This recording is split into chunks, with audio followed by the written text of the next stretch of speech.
Hello बच्चों, let's read this question. The question says the incorrect expression among the following is. हमारे पास option C के हैं, right? The key concept for this question is, see, जो हमारे पास delta G not होता है, it is basically equals to minus RT ln k. इस expression को हम लोग कैसे लिख सकते हैं? इसको ऐसे लिख सकते हैं ना, minus delta G naught by RT ln k. और ln k का मतलब क्या हो गया? ln k का बेसिकली मतलब हमारे पास की log with base e, right? तो जब हम लोग k की वैल्यू लिखना चाहेंगे तो k को क्या लिख देंगे हम लोग? k will be equals to e की power minus delta G naught by RT, right? k की value will come out to be minus delta G naught by RT. तो इसलिए हमारे पास जो हमारा पहला एक्सप्रेशन है वो सही हो जाएगा, राइट? नाउ अगर हम लोग बात करते हैं हमारे चौथे एक्सप्रेशन की, सी, जो डेल्टा जी नॉट होता है हमारे पास, it is also equals to delta H naught minus T delta S naught, right? तो जो जी नॉट की दोनों वैल्यूज है अगर उनको इक्वेट कर दें तो क्या आ जाएगा हमारे पास? Minus R T L N K is equals to delta H naught minus T delta S naught, right? हमें बेसिकली एल एन के लिए अगर एक्सप्रेशन लिखना है तो क्या आ जाएगा वो हमारे पास? वो आ जाएगा एल एन के, ये आ जाएगा हमारे पास delta H naught minus T delta S naught by minus R T, right? तो क्या ये एक्सप्रेशन सेम है? नहीं, ये जो एक्सप्रेशन है इससे डिफरेंट है, बिकॉज यहाँ पे डिनोमिनेटर में क्या है? नेगेटिव चार्ज है और यहाँ पे नहीं है, राइट? तो ये इनकरेक्ट हो जाएगा हमारे पास ये एक्सप्रेशन, राइट? नेक्स्ट हम लोग देखते हैं थर्ड वाला, आइसोथर्मल प्रोसेस के लिए. आइसोथर्मल प्रोसेस के लिए हमारे पास जो टेम्परेचर रहता है वो क्या होता है? Temperature is constant. Isothermal process के लिए जो टेम्परेचर है वो क्या होता है हमारे पास? Temperature is constant, right? अगर हमारे पास टेम्परेचर कांस्टेंट रहेगा तो हमारे पास क्या होगा? सी, हमारे पास जो डेल्टा यू होता है, delta U is basically equals to N C V delta T. अगर टेम्परेचर कांस्टेंट है तो डेल्टा टी हमारे पास जीरो हो जाता है और अल्टीमेटली हमारे पास डेल्टा यू भी क्या हो जाता है? Delta U is also zero, right? Now अगर हम लोग बात करते हैं फर्स्ट लॉ ऑफ थर्मोडायनेमिक्स के मैथमेटिकल एक्सप्रेशन की, वो हमारे पास क्या होता है? वो होता है delta U is equals to Q plus W, right?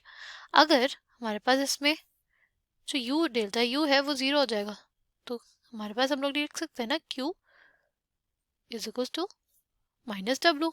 Q क्या हो जाएगा हमारे पास? माइनस डब्ल्यू के बराबर हो जाएगा. नाउ अगर हम लोग बात करते हैं डब्ल्यू की, तो डब्ल्यू क्या होता है हमारे पास? W is minus P D V. W क्या हो जाएगा? माइनस पी डी वी के बराबर होता है, राइट? पी एक्सटर्नल होता है बेसिकली यहाँ पे हमारे पास, it is P external, okay? अच्छा, हम लोग जानते हैं कि हमारे पास जो आइडियल गैस इक्वेशन होती है वो होती है P V is equals to N R T. ठीक, अगर हम लोग नंबर ऑफ मोल्स 1 लिख दें तो हमारे पास हो जाएगा P V is equals to R T. P को अगर लिखना हो तो हम लोग लिख सकते हैं ना आर टी बाय वी के बराबर, right? When an is 1, right? P को लिख सकते हैं आर टी बाय वी के बराबर. तो अगर लिखेंगे हम लोग क्या हो जाएगा? W is basically equals to minus R T by V D V, ठीक?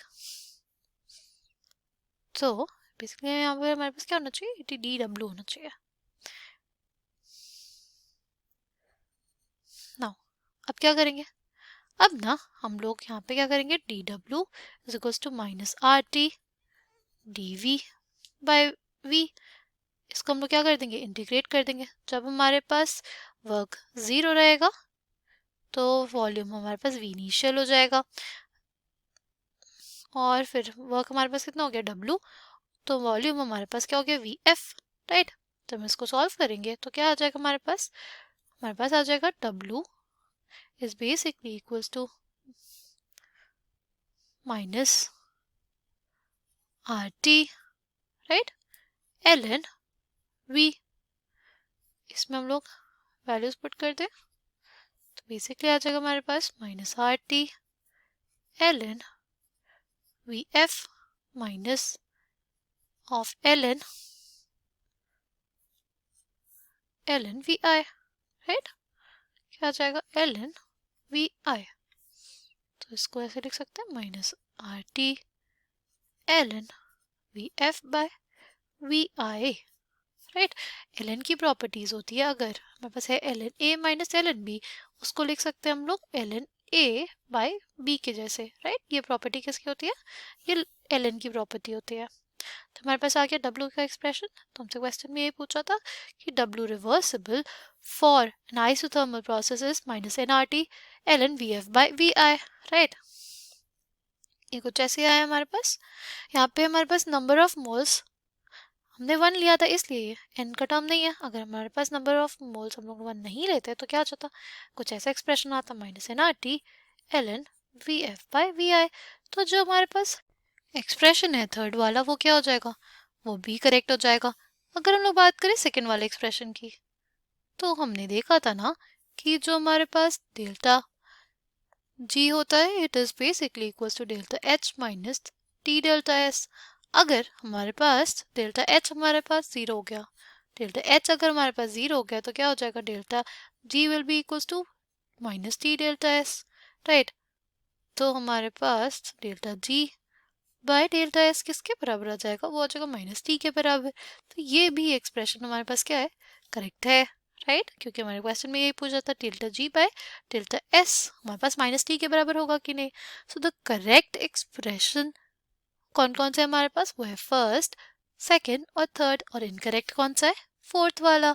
इसलिए इस क्वेश्चन का करेक्ट आंसर क्या हो जाएगा, वो हो जाएगा फोर्थ, क्योंकि हमसे पूछा था इनकरेक्ट एक्सप्रेशन के बारे में। I hope you understood it well, thank you and all the best.